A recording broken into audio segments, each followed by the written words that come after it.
Alors les gars, on va noter encore le manque de professionnalisme de la Fédération sénégalaise de football qui a fait presque une semaine à Seattle après l'élimination du Sénégal depuis le 1er juillet. Donc la délégation sénégalaise qui est arrivée à Dakar ce mardi. El Hadj Diouf, qui est le seul à prendre la parole à l'arrivée de la délégation. Je ne sais pas El Hadj Diouf qu'est-ce qu'il essaie de faire, mais El Hadj, on t'aime bien. El Hadj, on t'aime vraiment bien. Le Sénégal t'aime bien. Tu es une légende. Tu fais partie des plus grandes légendes de football du Sénégal, si ce n'est en Afrique, tout simplement. Mais sur ce coup-là, El Hadj, il ne faut pas te mettre entre les Sénégalais et ses fédéraux. Parce que si tu fais ça... Là-bas, c'est des conneries. C'est de la foutaise. Aujourd'hui, la seule vérité qu'on a à dire aux Sénégalais, on n'a pas atteint notre objectif de jouer les quarts de finale. Ça nous fait mal nous tous. On aimerait bien être là-bas. Et c'est la vérité. Maintenant, là où on a failli, c'est sur le terrain. On n'a pas gagné. Tous ensemble, mais tout ce que vous avez entendu, des bagarres, des ceci, des cela, franchement, je vous dis la vérité, il n'y a rien. Aujourd'hui, on a la Coupe d'Afrique et dans peu de temps. L'essentiel, c'est de se remobiliser, de se préparer et d'aller encore gagner la Coupe d'Afrique. C'est ça le plus important. El Hadj Diouf qui essaie de nier à bloc, donc il dit que rien ne s'est passé, ils ont tout simplement failli à la mission. La mission c'était de faire une quart de finale. Sportivement, les résultats n'ont pas été là, tout ce qui a été dit ce sont des mensonges. El Hadj n'essaie pas de défendre l'indéfendable. Après, nous ce qu'on demande en tant que Sénégalais, c'est tout simplement des comptes. Il nous faudra des comptes parce qu'après tout ce qui s'est passé pendant cette Coupe du Monde, après toutes les informations qui sont ressorties, je doute vraiment fort que si ces informations étaient fausses, que ces gars-là aient le courage de publier des informations aussi graves sur la Fédération sénégalaise de football. Comment vont-ils oser proférer des accusations aussi graves? Je ne crois pas, parce que j'avais parlé sur ma précédente vidéo de la présence de la génération 2002 et des autres générations qui entourent l'équipe nationale. On connaît El Hadj Diouf, il a toujours été un fervent défenseur de l'intérêt de l'équipe nationale, de l'intérêt du Sénégal. On le connaît, El Hadj Diouf. Donc actuellement, on ne sait pas ce qui s'est passé, raison pour laquelle les Sénégalais, nous avons besoin de savoir ce qui s'est passé. Nous avons besoin d'avoir des comptes, nous avons besoin que la fédération s'assoie, nous avons besoin que ce soit le ministère ou bien la présidence qu'ils s'asseyent et qu'ils nous rendent des comptes. Parce qu'on ne peut pas laisser cette situation comme ça. Pour le bien du football sénégalais, pour l'intérêt du Sénégal, on ne peut pas en 2026 subir ce qu'on a subi pendant des années. À un moment donné, je pense qu'il faudra qu'on s'assoie sur une table et qu'on essaie de trouver les coupables pour le bien du football sénégalais.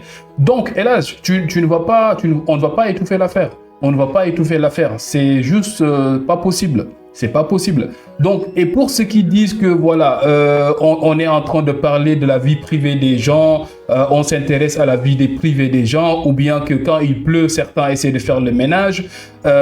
Moi, ce que j'ai à dire, c'est que ces gens-là, ils sont partis, ce sont des Sénégalais.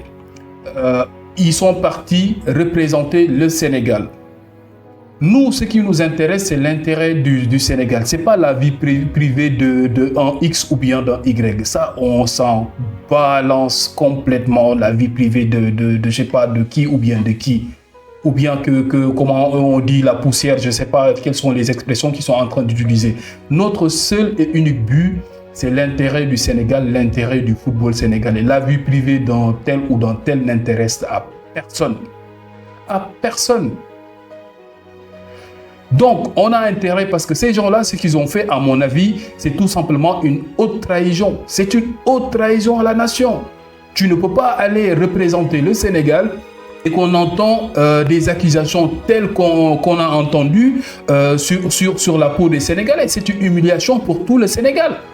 C'est une humiliation pour tout le Sénégal, tout ce qu'on a entendu là. Donc, s'il s'avère que ces choses-là sont vraies, il faudra qu'on se pose sur une table, il faudra qu'on situe les responsabilités, il faudra qu'on fasse le ménage tout simplement pour le bien du football sénégalais. Parce qu'il y a des choses, pour moi, on est en 2026, les choses ont évolué, il y a une nouvelle génération qui vient à un moment donné. Ça suffit. On n'a pas besoin de ça. On a besoin de dire la vérité aux Sénégalais. Actuellement, tous les Sénégalais ont mal. On a besoin de rendre des comptes. Tous les Sénégalais ont besoin de savoir ce qui se passe. La vie privée des gens ne nous intéresse à personne. On est des Sénégalais comme tout le monde. Donc, on a le droit de demander des comptes comme tout le monde. Vous êtes là, vous avez votre micro, vous parlez et vous êtes... À un moment donné, ça suffit en fait. Ça suffit. Une fédération qui fait preuve d'incompétence. Combien de jours ils sont restés à Seattle après l'élimination? 5 jours. Tous les joueurs qui ont quitté le camp de base, on voit même des joueurs qui sont revenus, qui sont en train de jouer au foot avec leurs copains. Pendant ce temps-là, la fédération, ils sont toujours à Seattle.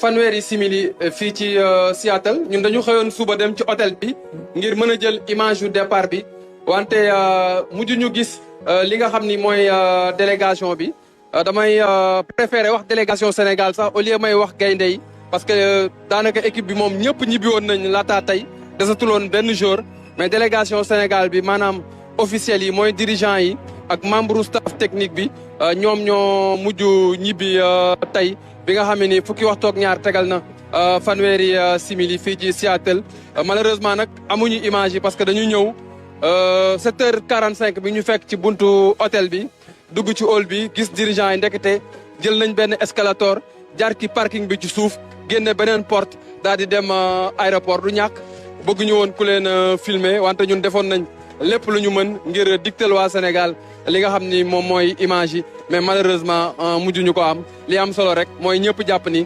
délégation Sénégal jóge na Seattle bu jógee Seattle day dem fële nga xam ni mooy Baltimore après jógee Baltimore soog a dem Ndakaaru mu nekk voyage boo xam ni voyage bu gudd la loolu moo tax délégation bi di agsi Sénégal suba ci suba bu juróom-ñeenti waxtu tegalee fukki simili ak juróom.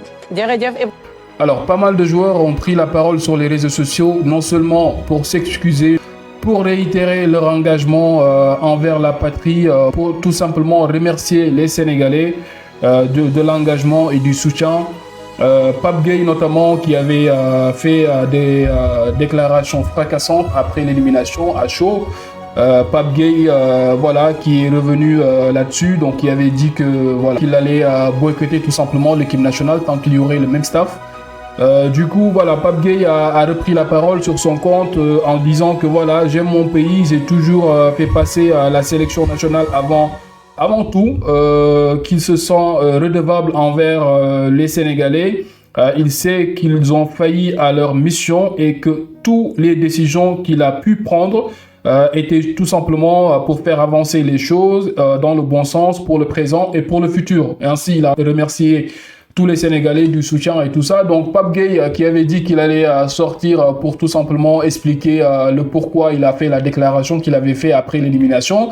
Bah, certainement après réflexion, après avoir discuté avec ses proches, on est sûr, presque sûr qu'il ne va pas parler parce que après tout ce qui s'est passé, après tout ce qui a été dit sur la presse et tout ça, je pense que sortir actuellement et parler de la situation, pour moi, ça aurait aidé, ça aurait pu aider, ça nous aurait fait, ça aurait pu faire le plus grand bien à tout le peuple sénégalais parce que comme je l'ai dit, on doit des explications au peuple sénégalais. Donc Pape Gueye a pris son courage à deux mains après l'élimination, il a parlé, donc il n'a pas tout dit, il a juste dit qu'il allait boycotter s'il y a le même staff. Donc là, il avait dit qu'il allait donner plus d'explications. Je pense qu'après son message sur son compte Instagram, je pense pas que Pape Gueye va sortir. Bah, peut-être que à l'avenir, après tout cela, après que le problème soit tout réglé et tout ça, peut-être qu'il pourra revenir à l'avenir sur cela. Mais actuellement, je vois mal Pape Gueye sortir et dire quoi que ce soit sur cette situation.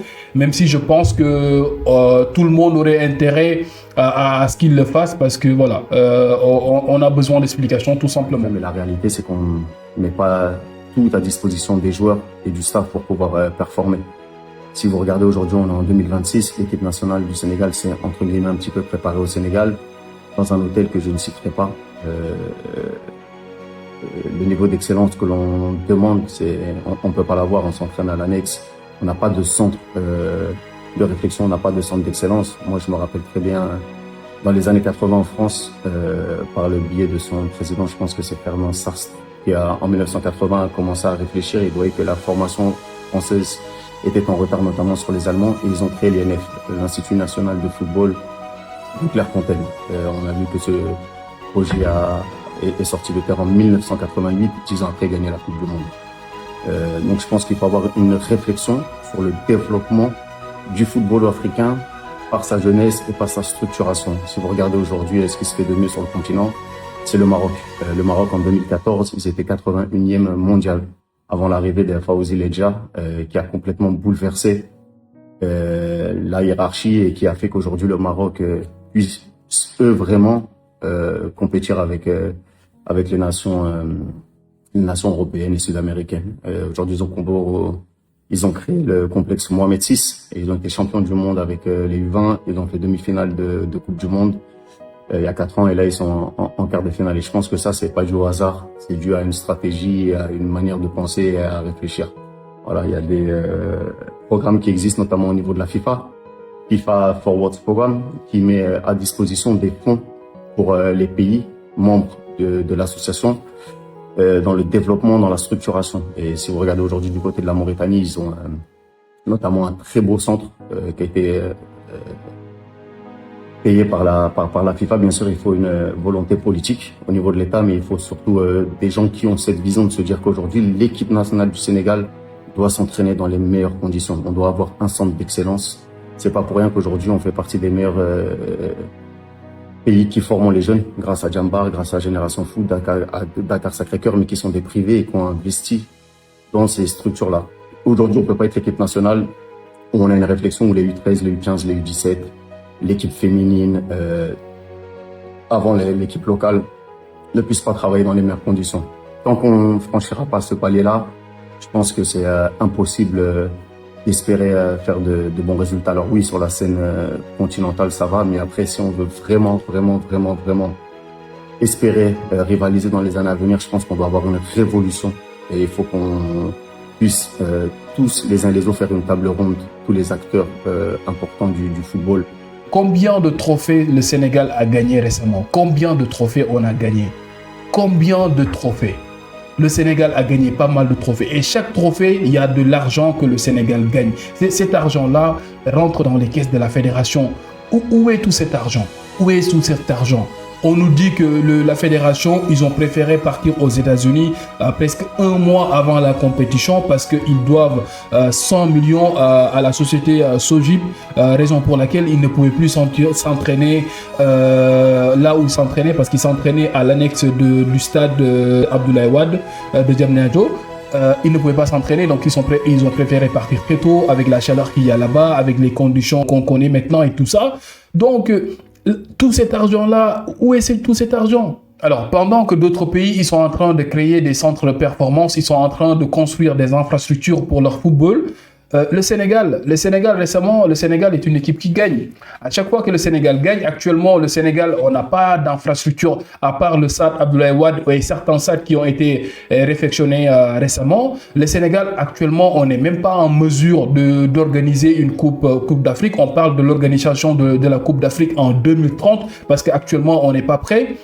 Ces fédéraux-là qui sont là et la situation qu'on entend et tout l'argent qui est entré là, on entend des problèmes d'hôtel, des problèmes de ceci, de cuisiniers, de tout ça. Raison pour laquelle ils doivent des comptes à tous les Sénégalais. On ne peut pas laisser cette situation-là comme ça. En conclusion, non seulement la situation de la fédération doit être réglée, on doit s'asseoir et définir les responsabilités, savoir ce qui est vrai du faux.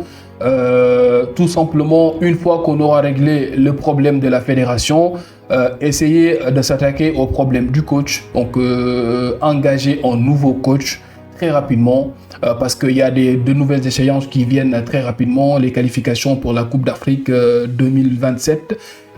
Donc, alors, concernant la question du coach, Moi, comme je l'ai dit la dernière fois, hein, ma position elle est claire là-dessus. Bon, pour ceux qui préfèrent les blancs, vous avez le droit. Hein, vous avez le droit. Parce que moi, je préfère l'expertise, je dirais, locale ou bien que ce soit des Sénégalais de souche tout simplement. Parce qu'effectivement, c'est bien beau d'avoir des Français. Ces Français-là qu'on engage. Parce qu'on a eu des coachs, dans le passé, on a eu des coachs français. Qu'est-ce qu'ils ont apporté comme résultat au Sénégal? Rien du tout. Un seul Bruno Metsu qui a fait une quart de finale de Coupe du Monde. Donc, pour moi, que ce soit Habib Beye, que ce soit Omar Daf, que ce soit Hervé Renard, Hervé Renard, comme je l'ai dit, donc peut-être que ça peut être un choix payant, ou bien même que ce soit un technicien local du Sénégal qui connaît les réalités du pays. Il faudra tout simplement faire confiance à ces gens-là. Parce que, en général, les Blancs qu'on engage, ce ne sont pas les plus grands coachs du monde. Si on se dit la vérité, ce ne sont pas les plus grands coachs du monde. Ces gens-là, pour moi, si on regarde bien les palmarès des coachs blancs que nous engageons, ils ne font pas mieux que les Omar Daf ou bien les Habib Beye ou bien, tu vois ce que je veux dire? Donc, moi, à mon avis, il faudra juste faire confiance à l'expertise locale, leur donner, comme on a fait avec Pape Thiaw, mais pourquoi pas même laisser Pape Thiaw continuer son boulot? Parce que on a vu avec Aliou Cissé, la continuité a ses avantages. Et Pape Thiaw, ce qui s'est passé actuellement, si on règle la situation, si on lui donne la possibilité de travailler, si on structure son staff, parce que Pape Thiaw, je pense qu'il n'a même pas de staff, on ne sait même pas qui est son coach adjoint et tout ça. Donc, il va falloir lui donner les armes pour travailler et lui laisser, parce que voilà, ça va être une expérience pour lui. Il a déjà gagné une Coupe d'Afrique. Pour moi, si on lui donne sa chance, peut-être qu'il peut évoluer et tout simplement nous valoir d'autres victoires. Il va falloir faire confiance aux hommes, tout simplement, aux experts locaux et aux hommes du pays. En tout cas, moi, je suis de ce côté-là. Donc, voilà. Alors, c'est tout pour cette vidéo, les gars. C'est Racine en live. N'hésitez pas à vous abonner, à liker et à activer la cloche de notification. Aussi, à partager les vidéos. Abonnez-vous, donnez de la force, parce que c'est en vous abonnant que ça nous donne du courage et de la motivation pour continuer à faire ce que nous faisons. Prenez soin de vous, les gars. It's your boy Ras. And I'm out of here.